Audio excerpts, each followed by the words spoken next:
मां की बेबसी। बरसती बूंदें कजरी के पैरों से कदम ताल कर रही थी।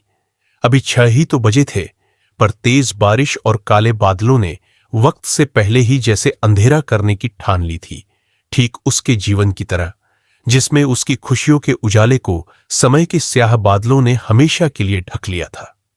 कजरी सोचती जा रही थी। झमाझम होती बारिश में उसकी पुरानी छतरी ने भी आज उसका साथ छोड़ दिया था। बच्चों की चिंता ने उसके पैरों की गति को और बढ़ा दिया। उसका घर आने से पहले ही बाबूलाल किराने वाले की दुकान पड़ती थी, जहां से उसे कुछ किराना भी लेना था। क्या चाहिए? बाबूलाल ने कजरी की भीगी देह पर भरपूर नजर डालते हुए कहा। किलो आटा, आधा लीटर तेल, पाव किलो शक्कर और हां, आधा लीटर दूध भी दे देना, कजरी ने अपने आंचल को ठीक करते हुए कहा। बाबूलाल की ललचाई नजरों में उसे हमेशा ही एक मौन आमंत्रण दिखाई देता था। यह तो उसकी मजबूरी थी कि वह यहां से वक्त बेवक्त कभी भी उधारी में सामान ले लिया करती थी, वरना उसकी दुकान की ओर कभी वह मुड़कर भी न देखती। सोचते सोचते कजरी घर पहुंच गई। बच्चे मामा कहते हुए उससे लिपट गए। आई, बहुत भूख लगी है, ताई ने कुछ खाने को नहीं दिया। छोटे बेटे कमल ने दीदी की शिकायत की। क्या करती आई, घर में आटा ही नहीं था। सुमी ने सफाई देते हुए कहा। अच्छा मेरा राजा बेटा, मैं अभी गर्मा गर्म रोटी बनाकर अपने लाल को खिलाती हूं, मीठे दूध में मींच के खा लेना, कजरी ने बेटे को पुचकारते हुए कहा। आई, मैं भी खाऊंगी, 9 साल की, रीना ने मचलते हुए कहा। क्यों नहीं मेरी गोलू, तू भी खाना गोल मटोल। बड़ी बड़ी आंखों वाली रीना को सब गोलू ही कहकर बुलाते थे। मैंने टमाटर की मस्त चटनी भी बनाई है। आई, सुमी ने उसे पानी का गिलास पकड़ाते हुए कहा। जल्दी से आटा गूंथकर उसने बच्चों को खाना खिलाया। उनको सुलाने के बाद कजरी सुमी के साथ वहीं नीचे जमीन पर लेट गई। आई, आज फिर दीनू रीना को चॉकलेट खिला रहा था। तब मैंने रीना के हाथ से छीनकर वापस उसके मुंह पर फेंक दी, तो वह मेरे को देख लेने की धमकी देकर चला गया। मुझे उससे बहुत डर लगता है। आई, सुमी ने भयभीत स्वर में मां को बताते हुए कहा। तुम घबराओ नहीं सुमी, मैं उसकी मां से बात करूंगी। कजरी ने उसे तो समझा दिया, परंतु खुद सोच में पड़ गई। जब से रमेश उसे छोड़कर गया है, जीना कितना दूभर हो गया है। कभी सोचा नहीं था कि जिंदगी इस कदर बोझ बन जाएगी। रमेश के रहते उसे कभी भी बाहर जाकर काम करने की जरूरत नहीं पड़ी। 17 साल की थी जब मां बाप ने रमेश के साथ उसका ब्याह कर दिया था। बहुत खुश थी वह रमेश के साथ। पेशे से पेंटर रमेश इंदौर के राजेंद्र नगर इलाके से कुछ दूर बुद्धनगर के स्लम एरिया में किराए के मकान में रहता था। मकान बहुत अच्छा नहीं, पर रहने लायक जरूर था। दोनों की जिंदगी मजे में कट रही थी। समय के साथ कजरी 3 प्यारे बच्चों की मां बनी। सबसे बड़ी सुमी, उससे छोटी रीना और सबसे छोटा कमल। बच्चों के जन्म के बाद कजरी का भरा बदन और भी सुंदर लगने लगा था। शादी के 12 साल बीत जाने पर भी रमेश उसे जीजान से चाहता था। आस पड़ोस के लोग उन दोनों के प्यार भरे रिश्ते से अनजान नहीं थे। कजरी के घर के पास ही एक बढ़ई परिवार रहता था।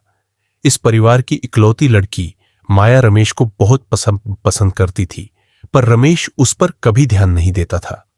इधर बच्चों की देखरेख और घर के कामों में व्यस्त कजरी चाहते हुए भी रमेश को ज्यादा वक्त न दे पाती थी, जिस वजह से अक्सर दोनों में झड़प हो जाया करती थी। वह रमेश को समझाती थी कि बच्चों के आने के बाद उसका काम बढ़ गया है, पर पुरुषवादी सोच का गुलाम रमेश उसकी न को अपना अपमान समझने लगा था। धीरे धीरे उनके बीच में दूरियां बढ़ती चली गई। अब काम से लौटकर रमेश सीधे जो बाहर निकलता तो रात 11-12 बजे ही वापस आता। बच्चों के पालन पोषण में व्यस्त कजरी ने पहले तो इस ओर ध्यान नहीं दिया, और जब ध्यान दिया तब तक बड़ी देर हो चुकी थी। 35 साल का रमेश अब 16 साल की लड़की माया का दीवाना बन चुका था। इस बात का पता लगते ही कजरी ने बहुत बवाल मचाया। रमेश से लड़ी गड़ी उस माया के घर जाकर उसे लताड़ा। फिर भी उन दोनों पर कोई असर न होता देख कजरी ने माया के सामने अपना आंचल फैलाते हुए अपने बच्चों के पिता को छोड़ देने के लिए बहुत अनुनय विनय की, पर माया टस से मस न हुई। माया के माता पिता भी उसकी इस हरकत के आगे मजबूर थे। फिर एक दिन वह दिन भी आया जब काम पर गया रमेश कभी घर नहीं लौटा। इधर माया भी घर से गायब थी। कजरी की आंखों के सामने अंधेरा छा गया। वह फूट फूट कर रोई। पर अब हो भी क्या सकता था। भारी मन से उसने इस सच्चाई को स्वीकार कर लिया कि अब वह एक परित्यक्ता है, जिसे उसका आदमी हमेशा के लिए छोड़कर जा चुका है। पति द्वारा छोड़ी हुई औरत समाज के पुरुषों की बपौती बन जाती है। कुछ ही दिनों में यह बात उसकी समझ में आ चुकी थी। यह वह समाज है जहां पुरुषों द्वारा की गई गलती की सजा भी औरत को ही भुगतनी पड़ती है। घर के बाहर हर दूसरा आदमी उसके शरीर पर अपनी गिद्ध निगाह जमाए बैठा था, पर बच्चों के भरण पोषण के लिए उसका घर से निकलना बेहद जरूरी हो चुका था। ऐसे में रमेश के दोस्त लखन ने उसकी बहुत सहायता की। उसने अपने मालिक के घर पर कजरी को काम दिला दिया। जल्द ही कजरी ने भी बेशर्मी की चादर ओढ़कर जीना सीख लिया। लेकिन अब भी काम पर जाने के बाद बच्चों की देखरेख की समस्या उसके आगे मुंह बाए खड़ी थी, जिसका जिम्मा उसकी 11 साल की बेटी ने ले लिया। अपनी पढ़ाई छोड़कर वह अपने छोटे भाई बहन को संभालने लगी। पापा के घर छोड़कर चले जाने से वह अचानक ही अपनी उम्र से कुछ ज्यादा बड़ी हो गई थी। कुछ महीनों में कजरी को ऐसा लगने लगा कि जिंदगी फिर पटरी पर आने लगी है। एक दिन वह काम पर से वापस आ रही थी कि रास्ते में लखन मिल गया। बातों बातों में उसने कजरी से अपने प्यार का इजहार कर दिया। उसके एहसानों तले दबी कजरी उसे एकदम से इनकार न कर सकी। उसने उससे सोचने के लिए कुछ समय मांगा। रात भर वह इसी ऊहापोह में रही कि अपने ही पति द्वारा वह एक बार ठगी जा चुकी है। क्या फिर से उसे किसी पर इतना विश्वास करना चाहिए? परंतु बिना मर्द के घर पर लोगों की चील कौवेसी पड़ती निगाहों से बचने के लिए आखिरकार उसे यही रास्ता सबसे उपयुक्त लगा। उसके घर में ही लखन ने कुछ पास पड़ोसियों के सामने उसे मंगलसूत्र पहनाकर उसकी मांग में सिंदूर भर दिया। अब लखन उसके साथ ही आकर रहने लगा। बच्चों ने भी कुछ समय बाद आखिर उसे अपना लिया। शादी को 8 महीने हो चुके थे। पुराने जख्म भरने लगे थे कि अचानक एक दिन सुबह सुबह एक औरत उसके दरवाजे पर आकर उसे भला बुरा कहने लगी। पहले तो कजरी समझ ही न पाई कि यह चक्कर क्या है। बाद में उसे समझ आया तो उस पर फिर से एक बार आसमान टूट पड़ा। वह औरत लखन की पत्नी थी, जो रात ही अपने गांव से आई थी, और लखन व उसके संबंध की जानकारी मिलते ही वह उससे लड़ने चली आई थी। कजरी ने इस बारे में लखन से कई सवाल किए, पर उसकी खामोशी देखकर वह समझ गई कि समय ने फिर से उसके साथ बहुत ही गंदा मजाक किया है। लखन ने सिर्फ अपनी वासना पूर्ति की खातिर ही उससे संबंध जोड़ा था। लखन जा चुका था।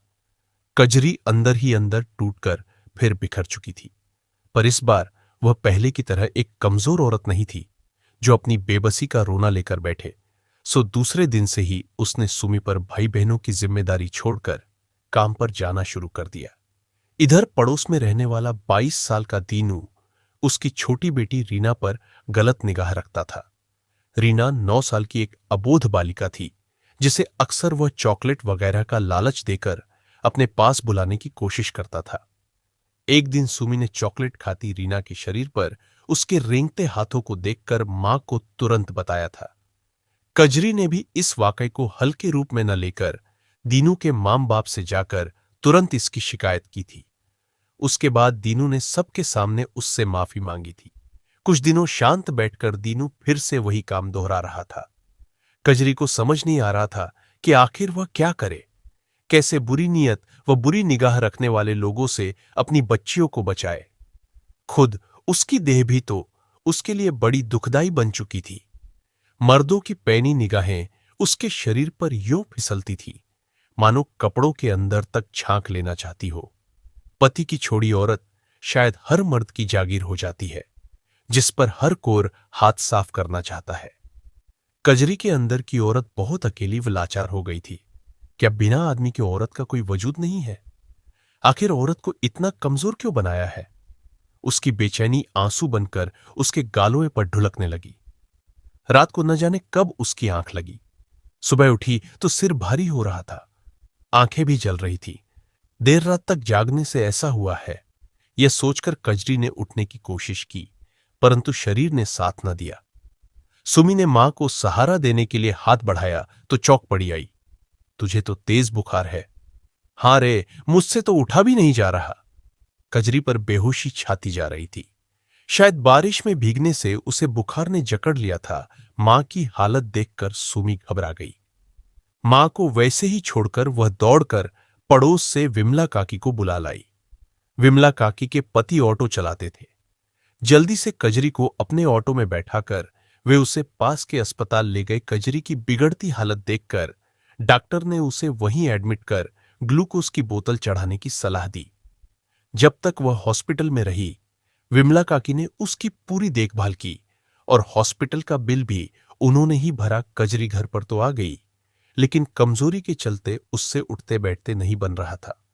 कुछ पैसे जो उसने बचा कर रखे थे, वे घर के खाने खर्च में खत्म हो गए। अभी विमला काकी का उद्धार पूरा बाकी था। आई, आज आटा खत्म हो गया है, तेल भी नहीं बचा, खाना कैसे बनाऊं? सुमी ने एक सुबह को झिझकते हुए मां से कहा। काम पर गए उसे 1 हफ्ता हो गया था। आज कुछ अच्छा लग रहा है। आज जाती हूं काम पर। उधर से आते वक्त सब किराना लेती आऊंगी। तब तक तुम पास वाली दुकान से दूध और ब्रेड ले आना और चाय बनाकर उसके साथ टोस्ट खा लेना। अपने पास बचे 50 रुपए का आखिरी नोट सुमी को पकड़ाते हुए वो बोली। काम पर जाकर उसे बहुत बड़ा झटका लगा। उसकी मालकिन ने बगैर बताए इतने दिनों की छुट्टी करने पर उसे काम से हटाकर दूसरी बाई रख ली थी। उसने लाख मिन्नतें कर उन्हें समझाने की भरपूर कोशिश की कि उसने जानबूझकर छुट्टी नहीं मारी, लेकिन उनका कलेजा न पसीजा। उन्होंने उसे दोबारा काम पर रखने से साफ मना कर दिया। दुखी मन से कजरी वहां से चल पड़ी कि तभी बाहर से मालिक की गाड़ी आती दिखाई दी। मन में उम्मीद की एक किरण जागी। शायद मालिक को उसकी परेशानी समझ दया आ जाए और वे मालकिन को समझाकर उसे फिर काम पर रख ले। कुछ हौसला करके उसने पास जाकर मालिक को अपनी मजबूरी की पूरी दास्तां सुना दी। ध्यान से उसकी परेशानी सुनकर मालिक ने धीमे स्वर में उसे कुछ समझाया, जिसे सुनकर एक बार फिर उसके होश उड़ गए। तेज कदमों से चलते हुए वो उनके बंगले से बाहर निकल आई। पीछे से मालिक उसे आवाज लगाते रह गए। मालिक के शब्द अभी भी उसके कानों में गूंज रहे थे। देखो, तुम चिंता मत करो, मैं तुम्हें भरपूर पैसा दूंगा। बस बदले में मैं तुम्हें जब बुलाऊं चली आना छे। उसे अब अपने आप से भी घिन आने लगी थी। क्या औरत के शरीर में अब यही रह गया है उसके काम? उसके हुनर की कोई कीमत ही नहीं है। वह मालिक की बात को अनसुनी कर चली तो आई थी, पर पेट की रोटी के लिए जुगाड़ करने का सवाल अब भी अपनी जगह मुंहबाए खड़ा था। अब कोई रास्ता दिख नहीं रहा था कजरी को। घर में खाने के लिए अन्न का दाना नहीं है। कजरी अपने आप में ही बड़बड़ाती जा रही थी। आसपास के 2-4 घरों के गेट खड़काकर उसने उनसे कोई काम देने की गुहार लगाई। 1-2 लोगों ने उसे बाद में आने को कहा भी, पर फिलहाल तो उसके पास एक भी पैसा नहीं था। काम पर आते वक्त उसने यही सोचा था कि मालकिन से कुछ एडवांस मांग लेगी, पर अब तो उसके पास काम भी नहीं था। चलकर कुछ किराना ही उधार ले लेती हूं, बाद में चुका दूंगी। सोचते हुए कजरी बाबूलाल की दुकान की तरफ चल दी। भैया, कुछ सामान लेना है?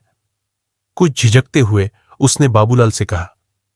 पहले पुराना हिसाब चुकता कर दो, 1250 रुपए हो रहे हैं। बाबूलाल ने उसे गहरी नजरों से देखते हुए कहा। एक कोने में रीना को बेसुध पड़ा देख बदहवास सी हो गई। तभी भीतर से एक साया निकलकर बाहर की तरफ भागा। हां, वह दीनू ही था, जिसने रीना के अकेले होने का फायदा आज उठा ही लिया था। यह सब इतना अचानक हुआ कि किसी को कुछ समझ ही नहीं आया। शोरगुल की आवाज से विमला काकी भी आ चुकी थी। कजरी ने रीना को उठाने हिलाने की बहुत कोशिश की, मगर सब बेकार था। रीना बेजान हो चुकी थी। एक नन्ही कली आज फिर किसी वहशी दरिंदे की बुरी नीयत का शिकार हो चुकी थी। कजरी सामने पड़ी सच्चाई स्वीकार नहीं कर पा रही थी। अपनी प्यारी गोलू का यह हाल देखकर वह कांप उठी थी। उसकी पूरी दुनिया ही जैसे उजड़ गई थी। सुमी लगातार रोए जा रही थी और कमल सहमा हुआ एक तरफ खड़ा हुआ था। लोगों की आपसी चर्चा चालू थी। कोई पुलिस को बुलाने की बात कर रहा था तो कोई रीना को डॉक्टर के पास ले जाने को कह रहा था। कजरी अचानक उठी और पलंग के नीचे से हंसियां निकालकर बिजली की फुर्ती से बाहर निकल गई। उधर दीनू जल्दी जल्दी एक बैग में अपने कुछ कपड़े भरकर घर से निकलने ही वाला था कि कजरी ने उसका रास्ता रोक लिया। मुझे माफ कर दो कजरी भाभी, मुझसे बहुत बड़ी गलती हो गई। पता नहीं मुझे क्या हो गया था। मैं उसे मारना नहीं चाहता था, वह चिल्ला न सके, इसलिए मैंने उसका मुंह बंद किया। मुझे नहीं, दीनू अपनी सफाई देता रह गया और कजरी ने उस पर हंसिए से प्रहार करना शुरू कर दिया। नीच, तूने मेरी गोलू को क्यों मारा? क्या बिगाड़ा था? उस मासूम ने तेरा। कजरी चीखती जा रही थी। तभी पीछे से विमला काकी ने आकर कुछ लोगों की मदद से उसे रोका। दीनू घायल होकर गिर पड़ा था। इलाके की पुलिस ने तुरंत ही दीनू को अस्पताल भेजा और पूछताछ में लग गई। रीना की मृतदेह एम्बुलेंस में ले जाई जा रही थी। उपस्थित सभी लोगों की आंखें नम थीं। इतनी देर से मूक दर्शक बनी कजरी ने अचानक अट्टहास करना शुरू कर दिया। भीड़ में से किसी ने कहा, वह पागल हो गई है। एक विमला काकी ही ऐसी थी जिन्हें कजरी में एक परित्यक्त मां की बेबसी और हताशा दिखाई दे रही थी, जो अपना सब कुछ दांव पर लगाकर भी अपनी मासूम बच्ची को नहीं बचा पाई।